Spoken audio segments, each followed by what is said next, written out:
Hi friend, JP from toughtones.com. This video is about editing vocals and I advise you to do it on the fly at the same time you're recording vocals. Although the same principles apply when you're mixing somebody else's tracks that has been already recorded. So what do I mean by editing on the fly? I try to pick up the vocal takes that I'm going to use and I also adjust the timing of them as I go when I'm recording. I don't like to keep many alternative takes with the mentality that I will combine the perfect vocal take later on, because first of all, I would only create so much more work for me to do and I wouldn't even know if I have a good take or not. So make the decisions on the fly and adjust the timing of the takes as you go. Next up, I'm going to show you an example of this. This is how I do it. You can then apply this to your own workflow as you see fit. So let me try to record a chorus. It's in Finnish, so don't be surprised. Okay, let's go.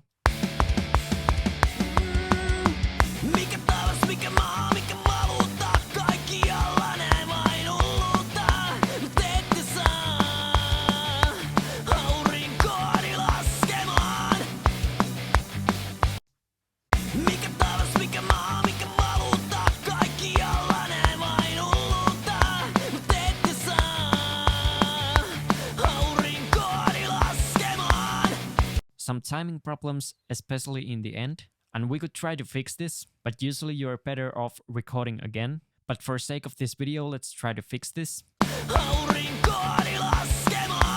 Cutting individual words can easily sound unnatural, so if you're going to adjust timing, move the whole phrases if possible. This last part is a bit late, so let's move it. If there's a clear pause between the words, you can also make the cut there, but usually the more you cut and move around individual words, the weirder it's going to end up.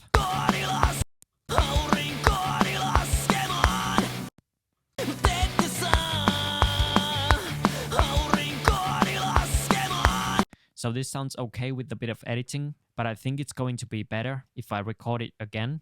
If I'd be recording somebody else, I would record on the same track and punch in right before the part I want to record. But since I'm recording myself, I'm creating a new track and I record the whole part again. But this time I try to focus on the last phrase.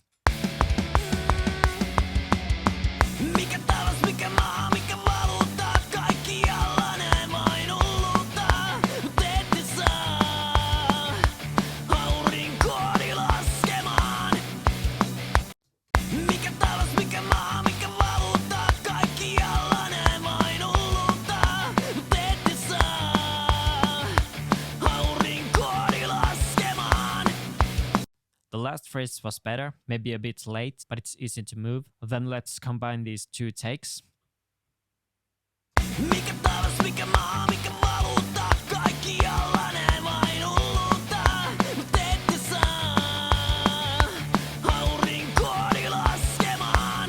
Okay, let me try some editing. I think I'm late almost all the time.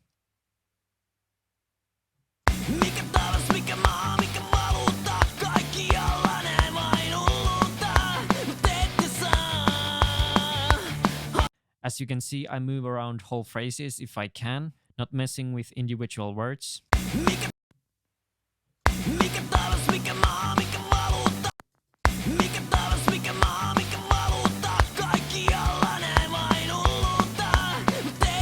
In fact, let's try this middle part from the second take. I think it's better.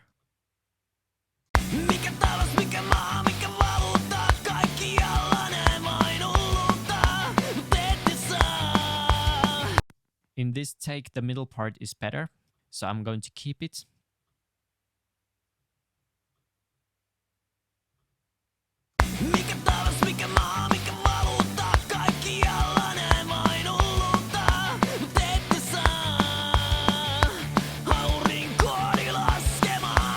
And as I mentioned, this last phrase is a bit late.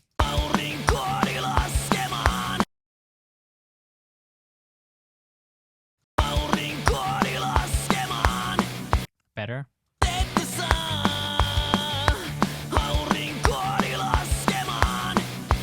So basically, I'm trying to record as good takes as I can and move them around if I need to, so that the timing is the best possible. Let's try to record some harmonies. So I'm creating new tracks.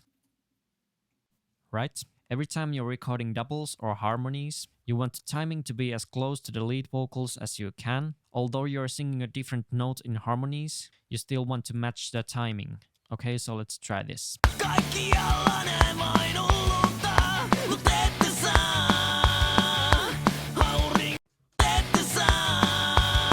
Quite good, let's take another one.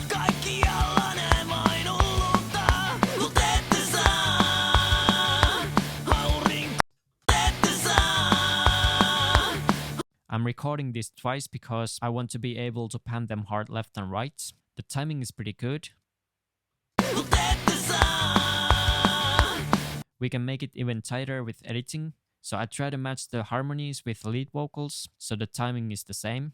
When you're editing backing vocals, it's not as precise because they're more back in the mix, a bit more hidden.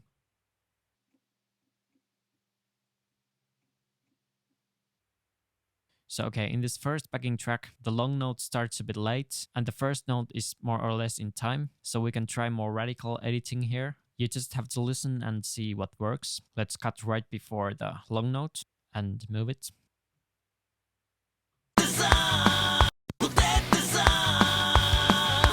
Doesn't sound too bad in the context, although the backing vocals are quite loud at the moment. Let's listen in solo.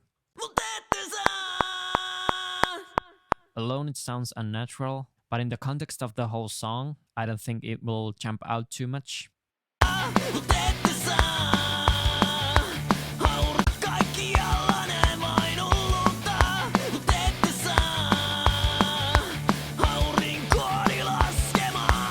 The vocal tracks are still ending at different time. Let's fix that.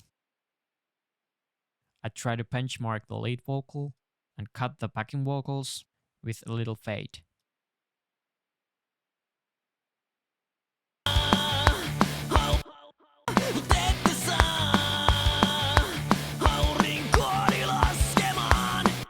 Right, this is my approach of recording and editing vocals on the fly. When you're done with the recording, you're done with the editing as well, which makes your workflow faster. But you also have a peace of mind in terms of the vocal takes. You know all the takes you have are solid, and you save yourself from messing around with multiple alternative takes.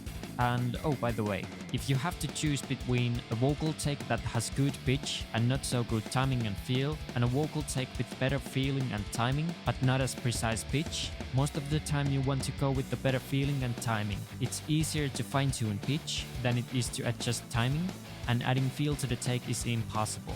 In the next video, I'm going more deeply into fine-tuning pitch, and I hope you enjoyed this video. In the meantime, if you want to know more about making professional quality music, download my free guide that I've made just for you. It's about turning your homemade demos into pro-sounding full songs. You can get it from tufftones.com/guide. Doesn't obligate to anything and you get the free guide. Thank you so much for watching this video. If you like this, please leave a thumbs up and subscribe. Until next time, bye bye!